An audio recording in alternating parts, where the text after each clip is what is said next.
जबरदस्त इच्छा शक्ति और आत्मविश्वास के बल पर अंग्रेजों ने इतने वर्षों तक भारत में शासन किया।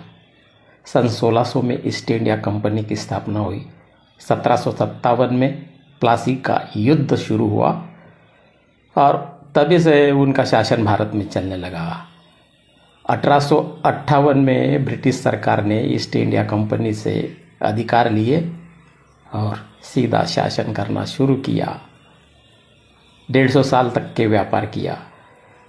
1757 में भारत की जनसंख्या लगभग 20 करोड़ थी। 1858 में 25 करोड़ हुई। 1947 में लगभग 34 करोड़ हुई। आज 146 करोड़ है। अंग्रेज जब भारत में आए थे उस वक्त इतनी सारी जनसंख्या हमारे देश में थी। अंग्रेज मुट्ठी भर थे, सिर्फ लाखों की संख्या में थे। पूरे भारत के लोग यदि मैराथन करते, दौड़ते तो उनका चकनाचूर हो जाता, चटनी चटनी बन जाते। लेकिन उनके अंदर अदम्य आत्मविश्वास था, चालाकी थी। भारतीय लोगों में ये नहीं थी, इसलिए उन्होंने भारतीय लोगों पर 150 वर्षों से ज़्यादा शासन किया। हमारे देश में जगह जगह पर संत, महंत, साधु, मुल्ला, मौलवी, पादरी, फादर इतने सारे हैं। इसमें से असली कितने हैं और नकली कितने हैं पता नहीं। उस वक्त भी इतने सारे थे।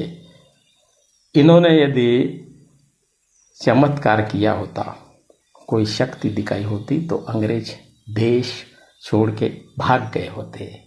लेकिन उन्होंने इतने वर्षों तक शासन नहीं किया होता। दोस्तों, कहने का मतलब यह है कि किसी भी व्यक्ति के अंदर चमत्कारिक शक्ति नहीं होती है, आध्यात्मिक शक्ति नहीं होती है, टोना टोटका कुछ भी नहीं होता है। सिर्फ आत्मविश्वास चाहिए, जोश चाहिए, ईमानदारी चाहिए, लगन चाहिए, परिश्रम करने की तैयारी चाहिए और राष्ट्रीय एकता चाहिए। इतनी बातें होने के बाद में कोई भी हमें गुलाम नहीं बना सकता। इसलिए हमने हमेशा एकता के साथ में रहना चाहिए, भाईचारा बढ़ाना चाहिए और शांति लाना चाहिए। उसी में हम सबकी भलाई है। सच के लिए मेरे चैनल को सब्सक्राइब कीजिए, लाइक कीजिए, शेयर कीजिए, इंस्टाग्राम, फेसबुक पर फॉलो कीजिए।